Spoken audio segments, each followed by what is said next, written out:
Assalomu alaykum. Ismim Bobur, yoshim 21 da.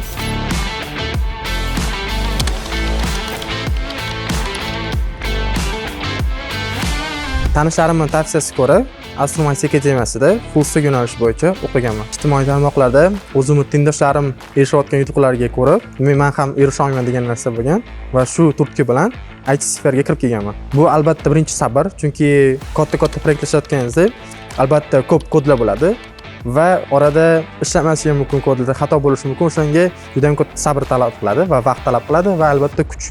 Eng katta yutug'im bu Upwork platformasi orqali Amerikani o'sha marketing platformasini olganim bo'lgan. Juda ham katta bir proyekt va narxda bo'lgan. IT sferasi ko'proq fanlarga bog'liq bo'lgan sababli o'sha maktab payti ham o'sha matematikaga ko'proq e'tibor berishni so'radim, chunki IT sferasida matematikaga ko'proq bo'lgan amallar bor. Va bundan tashqari til, chunki kodlar albatta ingliz tilida yozilgan bo'ladi. Va sabr, aytganimdek, chunki katta proyektlarda sabr juda ham kerak bo'ladi. Agar bu narsalarni siz eplolsangiz, sizni yaxshi o'sha kelajak o'zingiz xohlagan va yaxshi grafik va yaxshi daromad kutmoqda. IT kirib kelganda xatolarimni o'sha yaxshi til bilmaganim va ko'proq fanlarga e'tibor bermaganim shu meni aybim bo'lgan. Astromda o'qiyotgan yoshlar uchun juda ham bir xos qulayliklar mavjud. Bu ya'ni Astrom bitirgandan so'ng bir qancha universitetlarga bez imtihon kirishlari mumkin. Bu masalan IT Park universitetiga va IDU universitetiga bez imtihon kirish imkoniyatlari mavjud.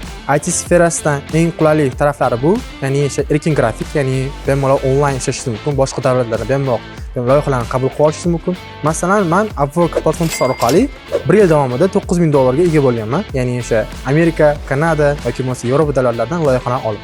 Agar O'zbekistonda turib freelancer qilmoqchi bo'lsangiz, sizga ingliz tilini o'rganishni tavsiya qilaman.